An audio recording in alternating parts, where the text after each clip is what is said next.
Graça e paz da parte de Jesus Cristo, Filho de Deus. Eu quero convidar os irmãos que abram a sua Bíblia na segunda carta de Pedro.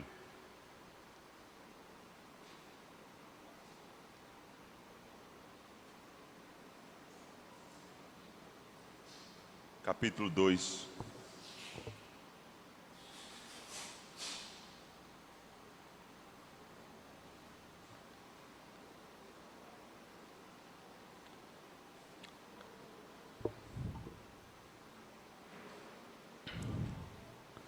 Do 4 em diante.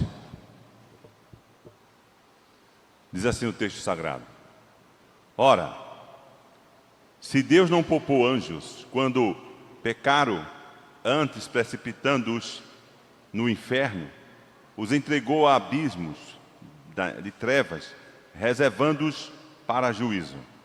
E não poupou o mundo antigo, mas preservou a Noé, pregador da justiça, e mais 7 pessoas, quando fez vir o dilúvio sobre o mundo de ímpios, e reduzindo a cinzas as cidades de Sodoma e Gomorra, ordenou-as à ruína completa, tendo-as posto como exemplo a quantos venham a viver amplamente.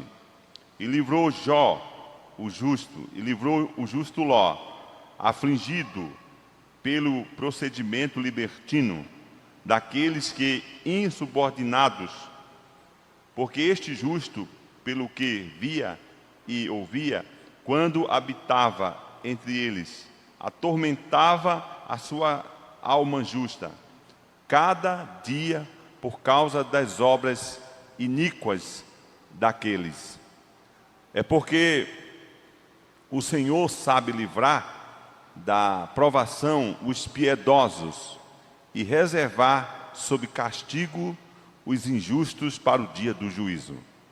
E especialmente aquele que,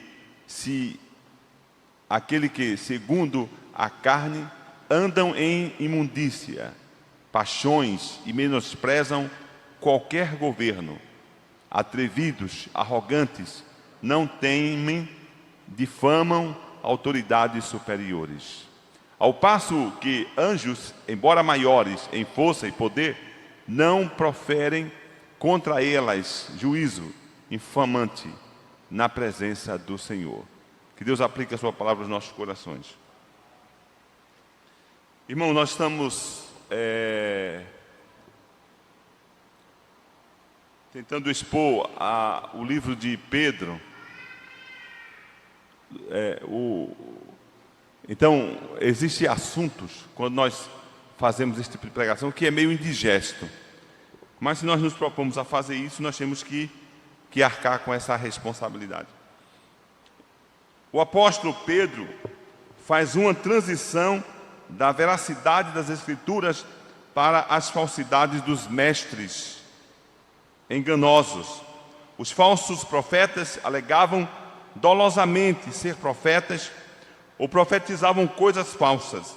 Já os falsos mestres ensinavam as doutrinas falsas dos falsos profetas. Jesus, no Sermão do Monte, alertou para o surgimento desses falsos profetas, desses falsos mestres. Ele diz assim, Jesus: vede que ninguém vos engane, porque surgirão muitos em meu nome, dizendo, eu sou o Cristo, e enganarão a muitos. Mateus capítulo 24, 4 e 5. Ouvimos com muita frequência que a doutrina não é importante, que o cristianismo é relacionamento, e somente relacionamento, e não um credo. Hoje há uma gritante indiferença em relação à doutrina, para não dizer hostilidade. Isto é extremamente perigoso e lamentável. Isso aqui é um texto de Hernando Dias Lopes. O Sproul, R.C. Sproul, destaca com razão que a maior ameaça ao povo de Deus no Antigo Testamento não foram os exércitos filisteus, os assírios, os amalequitas, mas os falsos profetas dentro dos portões de Israel.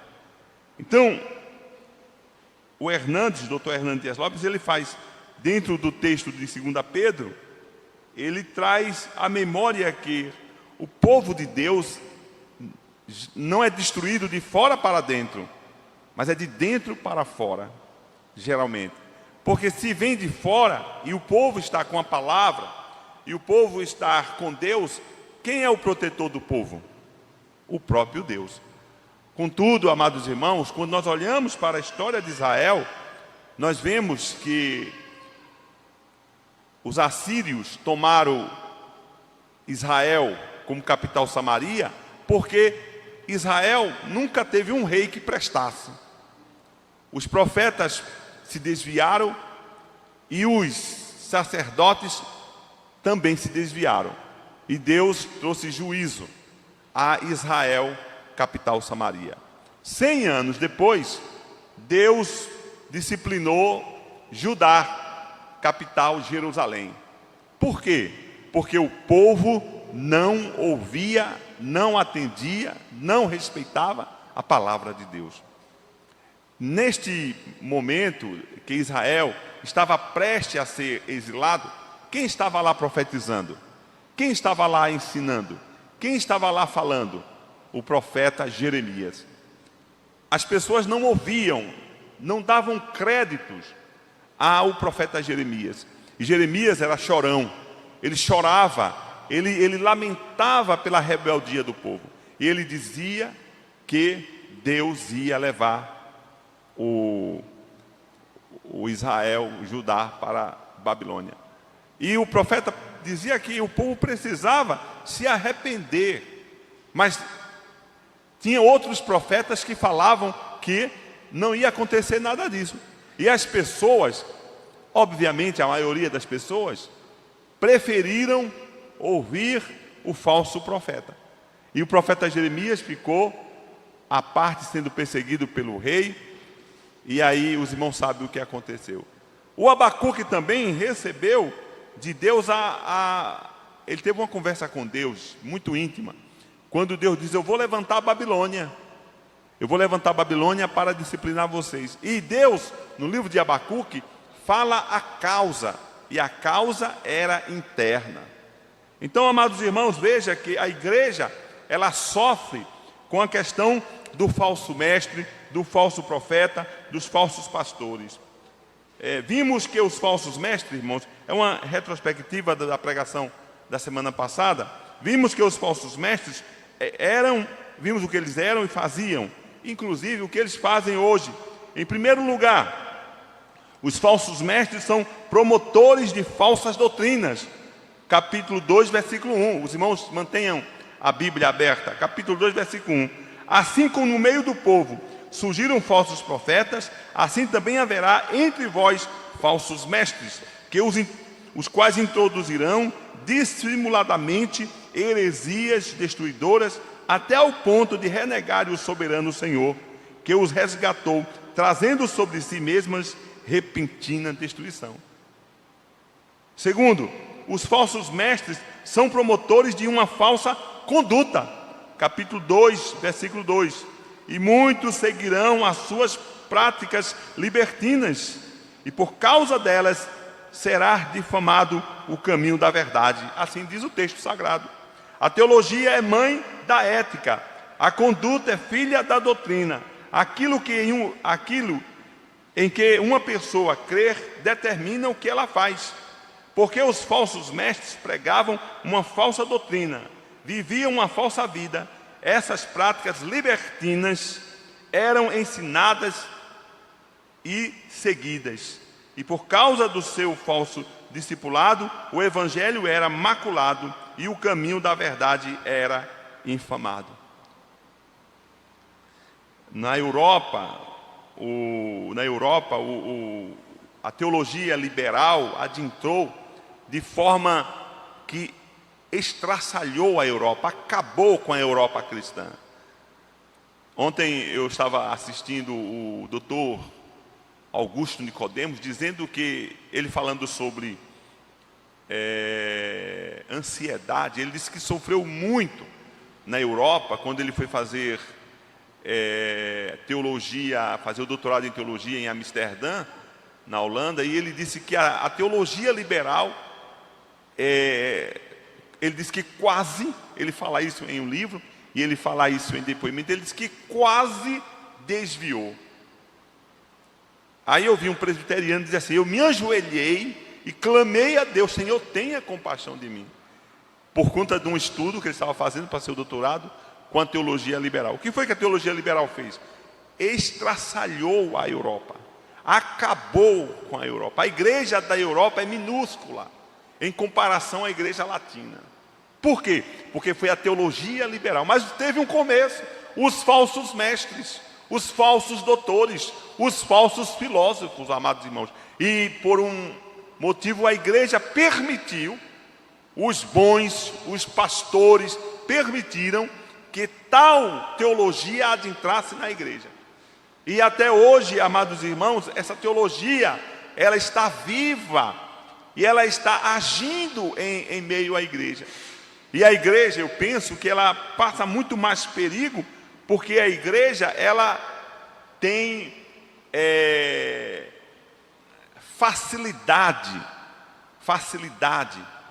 com as publicações, com livros. Hoje está muito mais fácil.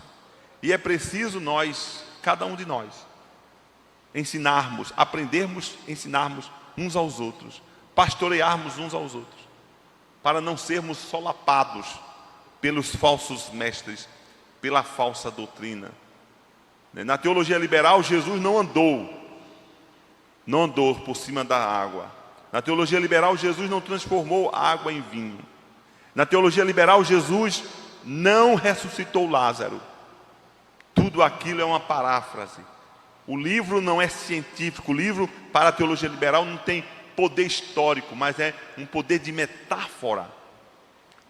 Então, eles dissecaram, eles secaram a Bíblia Sagrada. A Bíblia não é a palavra de Deus para a teologia liberal. A Bíblia contém a palavra de Deus, amados irmãos. E isso não está muito longe. E o Pedro, ele, para defender a igreja, ele escreve à igreja com temor e tremor. E esta carta, ela é áspera, ela é dura. Eu estava lendo a história dessa carta, nos comentários. Ela teve dificuldade de ser aprovada, de entrar no cânon sagrado. Ela não entrou de imediato. Ela foi reprovada por muitos irmãos do primeiro século, até que os pais da igreja começaram a falar que Pedro tinha escrito 2 cartas. E ela não foi muito rápida para adentrar no cânon sagrado. Por quê? Porque a mensagem dela é uma mensagem difícil.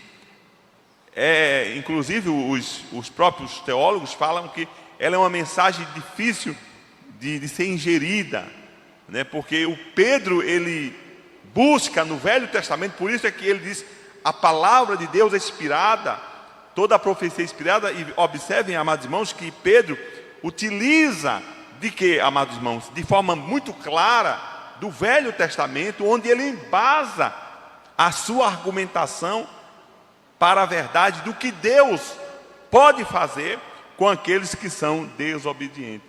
Então, em terceiro lugar, os falsos mestres são movidos pelo amor ao dinheiro. Capítulo 2, versículo 3. Isso, irmãos, foi no ano 68 que essa carta, ano 67 que essa carta foi escrita. O texto lá está dizendo que os falsos mestres que estavam na igreja, que ensinavam na igreja, e que essa carta foi escrita à igreja para que a igreja se guardasse. Os falsos mestres gostam de dinheiro, né?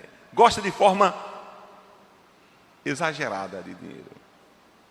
Também movidos pela avareza, farão comércio de vós, com palavras fictícias. É o texto sagrado que eu estou lendo, versículo 3.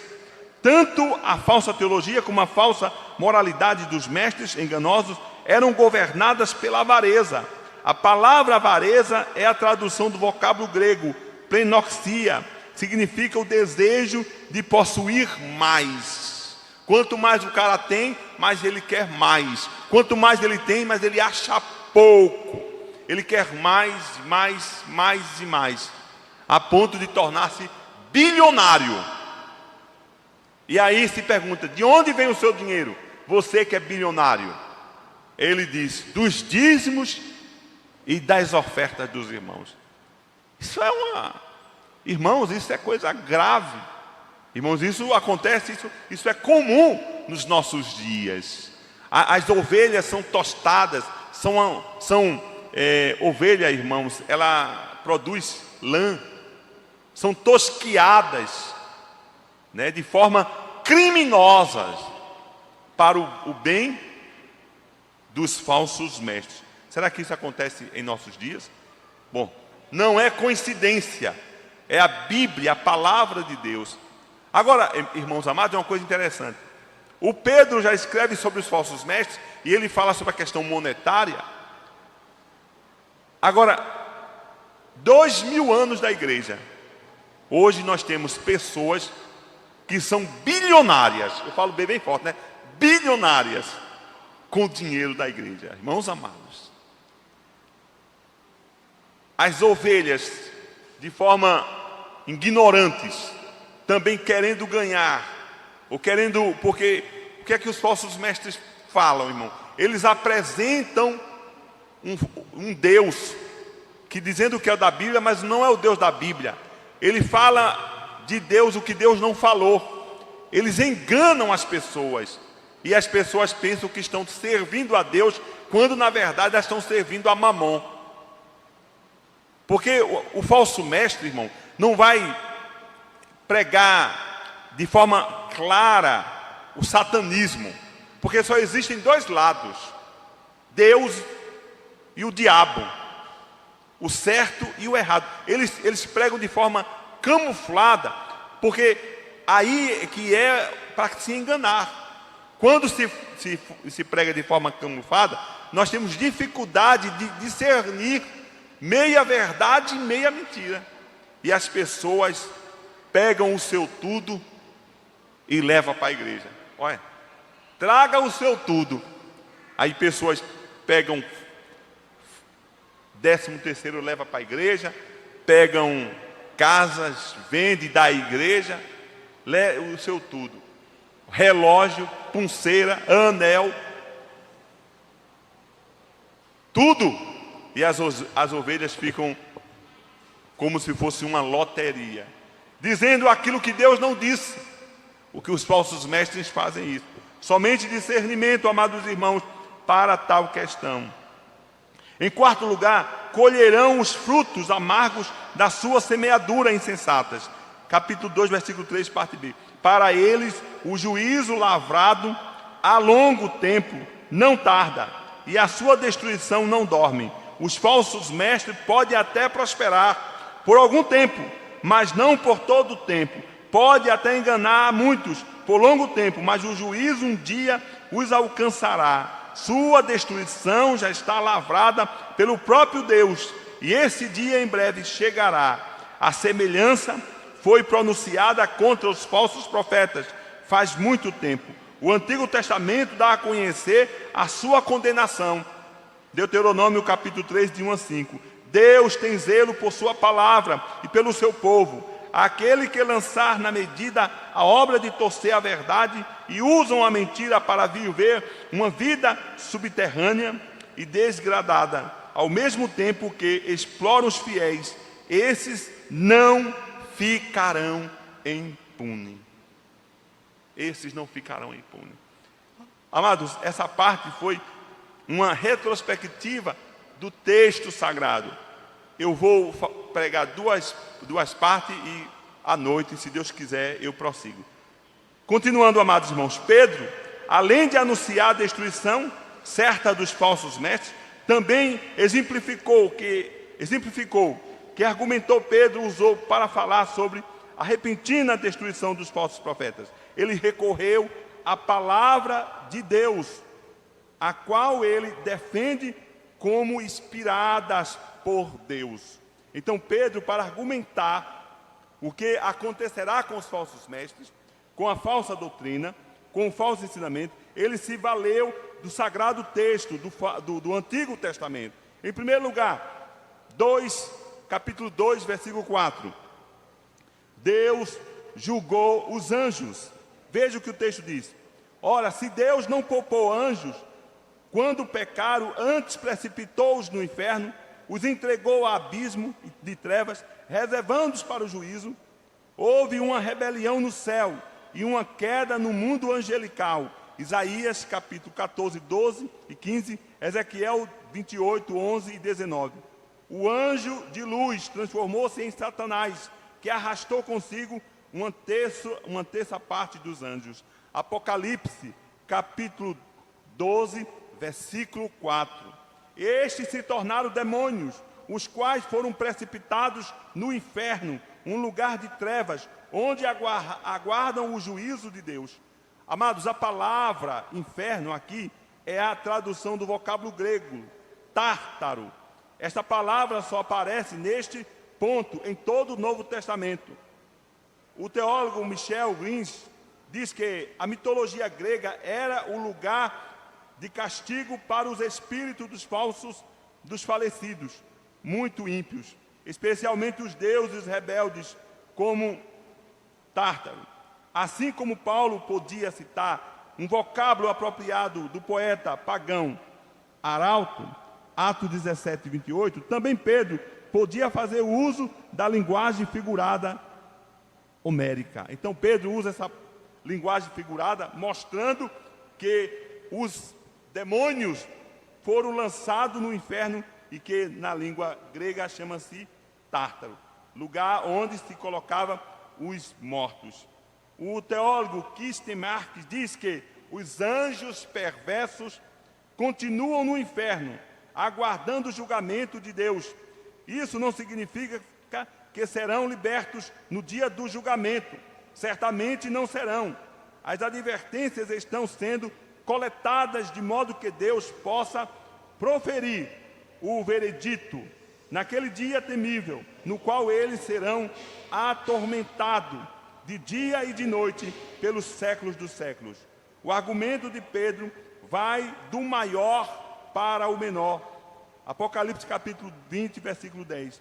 Vai do maior para o menor. Se Deus não poupou os anjos que estavam em sua glória no céu e os lançou ao inferno, não punirá os mestres que insistem em fazer o povo desviar?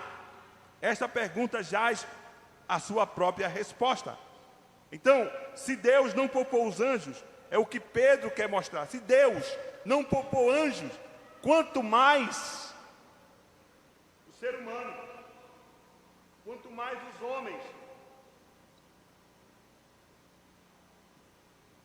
2 Pedro, capítulo 2, versículos 5 a 9. O propósito de Pedro não é apenas acusar os apóstatas, mas também encorajar os cristãos autênticos. Mais uma vez ele volta ao Antigo Testamento e cita 2 exemplos de livramento.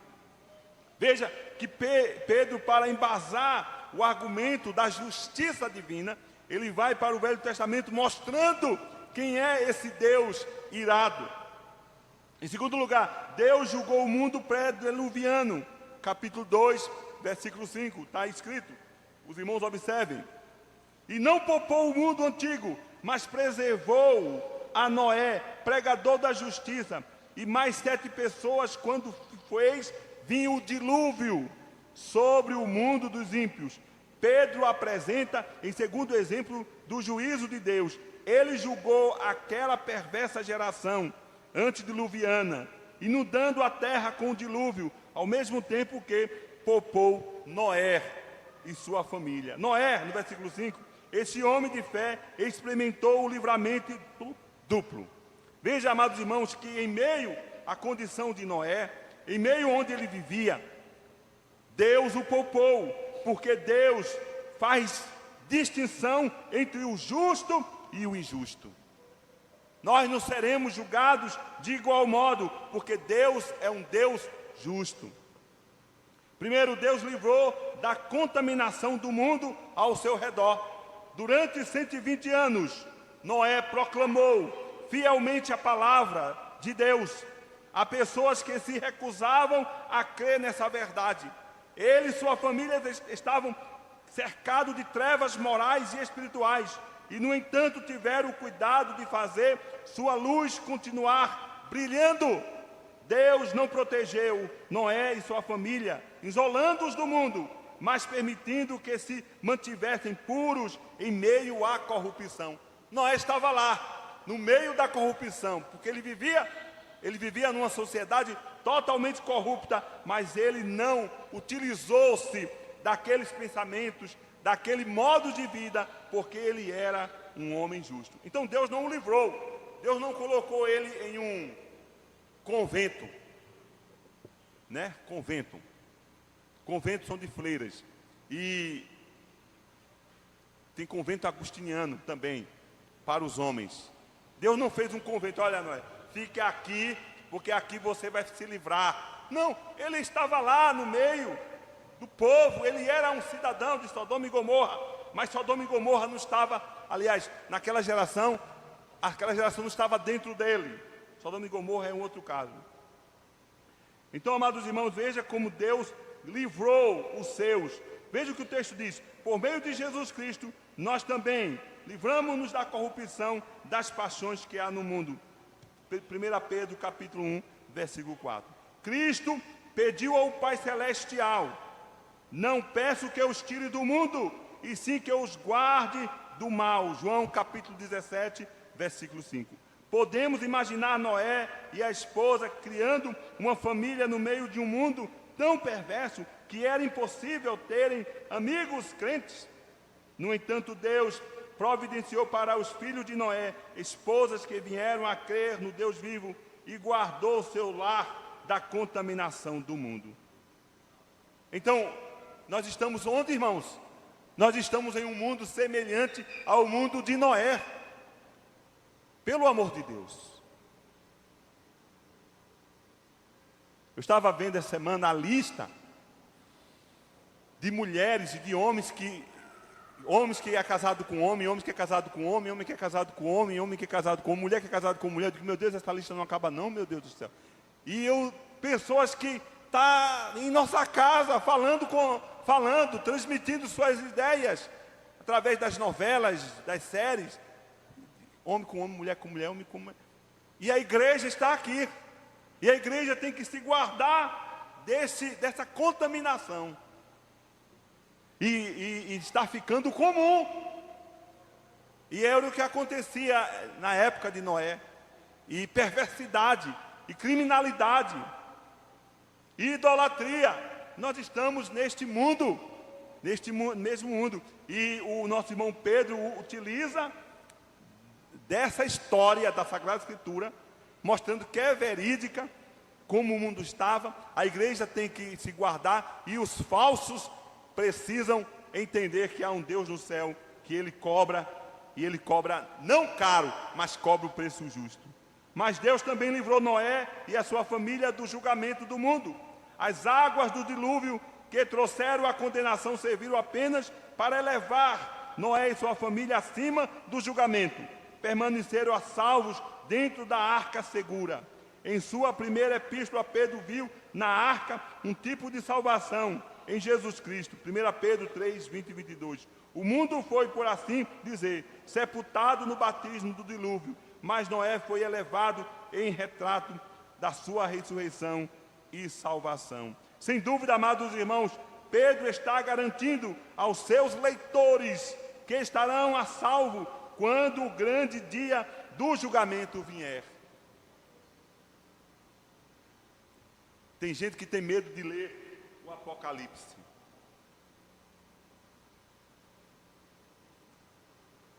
Eu, quando cheguei no capítulo 5, eu disse, meu Deus do céu, tem misericórdia. Capítulo 5 do Apocalipse. Mas, irmãos amados, ali é uma carta, a carta, me permita usar o termo, a carta de euforia, é a carta da liberdade, é a revelação de Deus para os salvos. Nós que somos salvos, não devemos ter medo de ler o livro do Apocalipse. Quem deve ter medo de ler o livro do Apocalipse são os falsos mestres, são os falsos profetas, são os falsos cristãos, são os falsos professores. Esse sim deve temer, porque Deus é um Deus que faz justiça. Jesus Cristo é a nossa arca segura. Ele nos livra da ira vindoura. 1 Tessalonicenses capítulo 1, versículo 10. Deus prometeu que a terra nunca mais seria julgada pela água. O julgamento vindouro será pelo fogo. 2 Pedro 3:1. No entanto, os que aceitam a Cristo jamais serão julgados. João capítulo 5, versículo 24. Pois Jesus lá levou seu julgamento sobre a cruz do Calvário. Sobre os cristãos, amados irmãos. O cristão, irmãos, está em conforto nesta questão. Por quê? Porque todo o texto sagrado fala quem somos diante de Deus. Nós somos aqueles que fomos transportados do filho da ira para o filho do seu amor. Nós somos justificados, nós somos santificados. Não há condenação para nós. Então o cristão, aqueles que estão em Cristo, aqueles que estão seguros em Cristo, estão seguros, estão firmes, podem dormir tranquilo, pode colocar a sua cabeça no travesseiro tranquilamente. Porque se você não acordar, se eu não acordar, se nós não acordarmos, nós estaremos com o Senhor, porque essa é a sua promessa, essa é a sua palavra. Porque, amados irmãos, Cristo, quando disse, Pai, está pago, está consumado, e o véu do templo rasgou de cima para baixo, ele não estava brincando, ele estava assim, dando aos cristãos, aqueles que acreditam nele, liberdade de vida, dando a eles salvação, perdão, para o louvor da glória de Deus. Mas o mundo não sabe o que se espera, o que se vai acontecer para com ele. O mundo não tem entendimento. As pessoas não sabem o que vai acontecer. As pessoas pensam, na maioria das vezes, as pessoas pensam que esta terra está aqui, morreu, acabou, e Deus me põe onde eu merecer, e está tudo acabado. Eu misturo a verdade com a mentira, e está tudo ok, e só isso mesmo. Mas não é verdade. Não é verdade. Há um lugar glorioso preparado para nós. Para nós quem? Para os que são cristãos, para aqueles que entregaram a vida a Jesus, para aqueles que são está acima de presbiterianismo, está acima, irmãos, de cristianismo nominal, mas aquele que conhece Jesus, aquele que anda com Jesus, aquele que tem comunhão com Jesus. Há um lugar preparado para nós. Então o juízo vem, o inferno existe, mas não para nós. Ariano Suassuna, na peça que ele faz, Alto da Compadecida, ele diz assim, é uma fala da peça, ele diz assim, existe uma intercessão lá, que o Chicó, ele pede a Chicó, que pede a mãe, que não tenha misericórdia de mim, estava lá no purgatório, aí a mãe aparece, é João Grilo, né? A mãe aparece lá, a mãe Aparecida aparece, e ele se vale dela, e ele fala umas palavras lá, e encanta a mãe, e Jesus está de lado assim, mãe, ele faz uma crítica, desta forma, o inferno vai virar repartição pública, existe, mas não funciona. Ele faz uma crítica, né? Desta forma, o inferno vai virar repartição pública, existe, mas não funciona, porque a mãe intercede por todo mundo, e todo mundo vai, né? João Grilo entrou, ele voltou, né? Mas o cangaceiro foi para o céu, porque teve uma justificativa lá do seu cangaço. Os 2 padres corruptos foi para o céu, porque teve uma justificativa lá das suas falcatruas. Tudo na intercessão da mãe. E é o pensamento, irmãos, por trás dessa peça, é o pensamento do autor da peça. Se nós assistirmos ou lermos, é uma peça escrita, se lermos, está lá do mesmo jeito que foi transmitida em áudio e vídeo. É o pensamento dele. E aí é muito cômico, naturalmente, quando ele faz uma crítica ao Estado, E eu digo assim, o Estado pode existir e não funcionar. Pode sim. O Estado pode existir e não funcionar. Dizem que os brasileiros reclamam disso. Isso aqui não é coisa de distância, né? Mas o inferno existe e o inferno funciona. Não é brincadeira não, ele existe e funciona. E não é daquela forma não. E nós que somos daqui, estamos aqui, nós precisamos fazer uma análise. Quem eu sou? Como está a minha vida? Eu sou falso ou eu sou verdadeiro?